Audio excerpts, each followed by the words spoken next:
Salut, c'est Christine de la chaîne Fils et Cristal et on se retrouve pour RPG Week, saison 2. Je pense qu'on est rendu à 50. J'achève la saison 2, là. J'achève ça.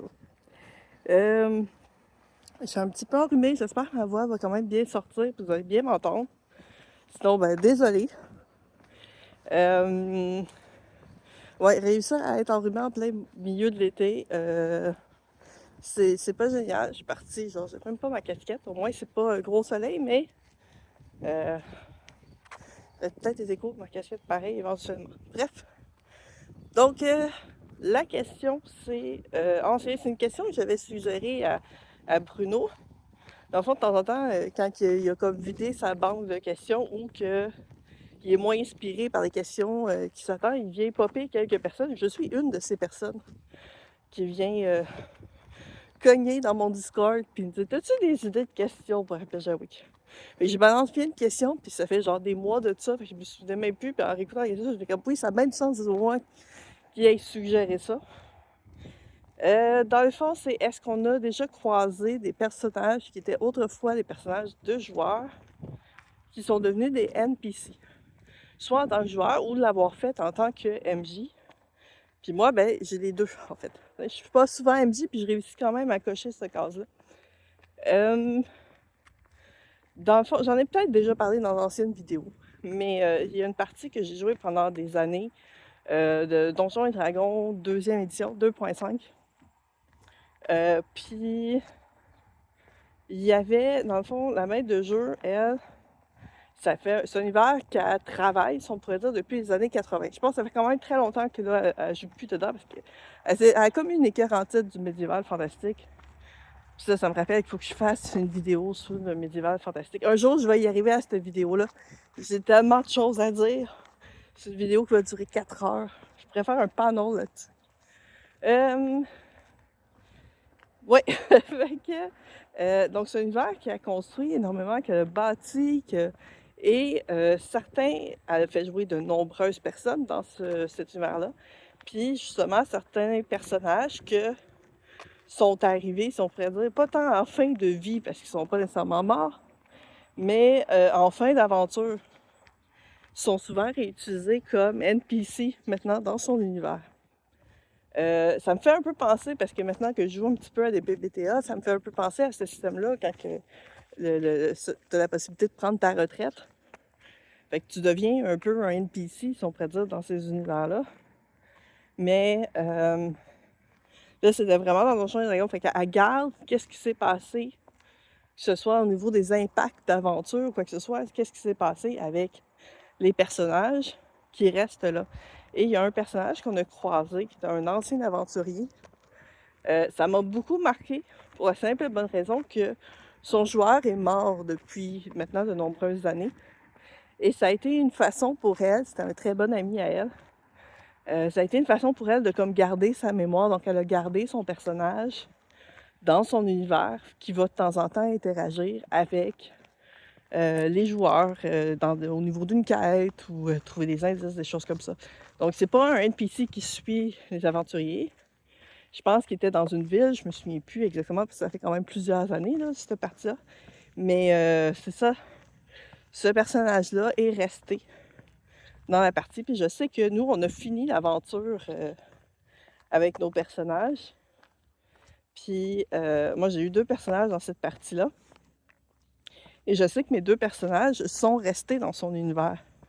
Donc, si à un moment donné, elle reprend, ben, c'est pas impossible qu'il croise mes personnages dans l'univers de son jeu.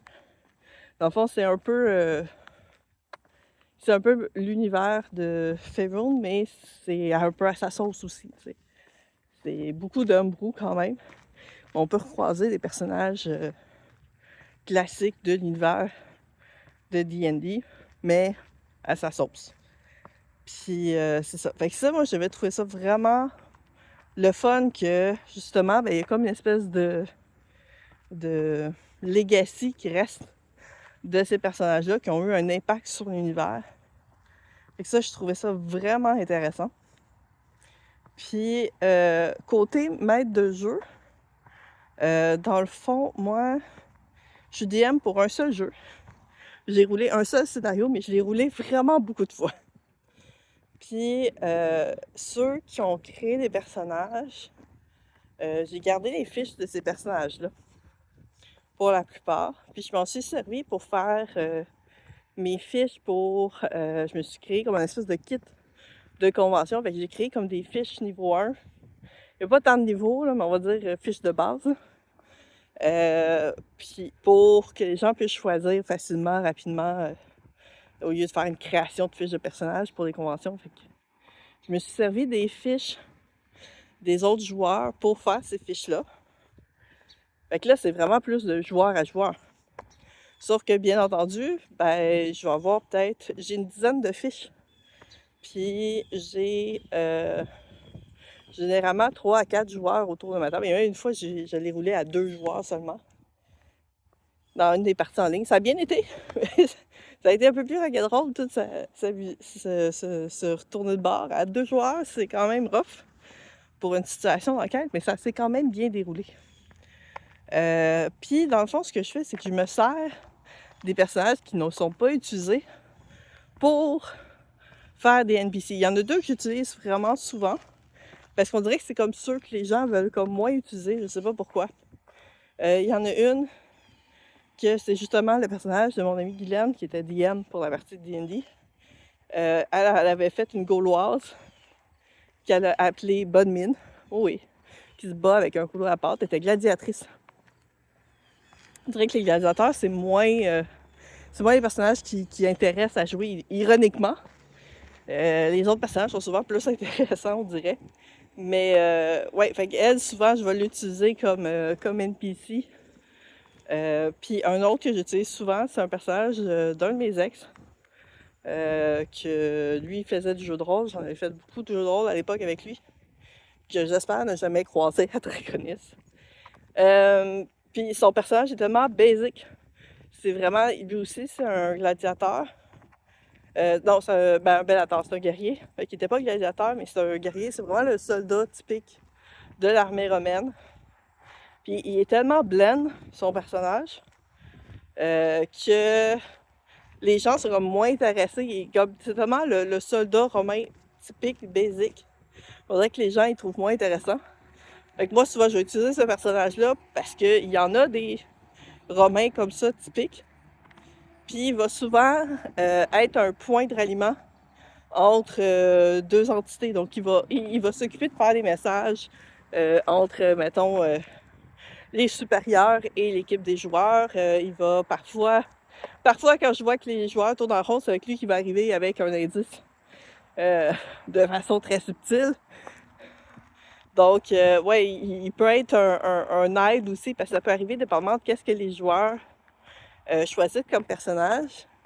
Bien que c'est un scénario d'enquête, c'est pas impossible qu'il y ait des combats, des poursuites, des choses comme ça. Puis c'est peut-être pas des personnages qui sont habilités. Fait que c'est déjà arrivé qu'il y a des personnages, en fait, comme, ben reste avec nous autres parce que on soupçonne que ça va brasser et on va avoir besoin de toi. Fait que dans ça, je suis comme, ben ok, oui, le personnage peut rester avec vous pour cette période de temps-là. Puis il va ramener les mécréants auprès de l'espèce de prison qu'ils ont. Donc, fait que dans le fond, c'est ça. Fait que autant, oui, j'utilise des fiches d'anciens joueurs, les bases, pour fiche template pour un one-shot, ou je m'en sers comme NPC aussi, parce que dans le fond, ils sont supposés être dans un groupe de 10 personnes. Et ils incarnent un personnage chacun, qui sont clairement pas 10 autour. Je veux clairement pas faire une partie de 10 personnes autour de ma table. Donc souvent, c'est ça, je vais utiliser ces anciens joueurs pour meubler un peu, puis créer un peu plus de monde dans mon univers. Donc, c'était ma réponse. Je vais finir par y arriver. Pour ceux qui se posent des questions, oui, RPG AD s'en vient. Bon, ça sera pas en journée, comme beaucoup, mais j'ai changé d'idée de concept. Il y avait un concept que j'avais, puis je me suis rendu compte que j'ai eu l'idée de ce concept-là beaucoup trop dernière minute. Donc, il sera peut-être comme idée de concept pour l'année prochaine. Mais j'en parle pas plus pour ça. Puis là, j'ai eu comme une autre idée à faire pour ça. Donc, c'est juste que là, ben c'est ça. Je suis tombée malade. J'ai pas la meilleure voix pour ça. Je suis aussi extrêmement déshydratée. Donc, on verra qu'est-ce qu'on va faire avec ça. Mais c'est sûr que ça va finir par sortir. Au pire, ça sortira en retard. Il n'y a aucune date limite. Ça vous laissera le temps d'écouter les autres YouTubeurs qui ont parlé de ça. J'ai vu, bon, il y a Bruno justement sur sa chaîne Alphonse Naza. Il y a François Letarte. Eux autres sont en story, ils sont pas en vidéo. J'ai vu Signbeast que j'ai vu. J'ai vu La Folle aussi qui en a fait.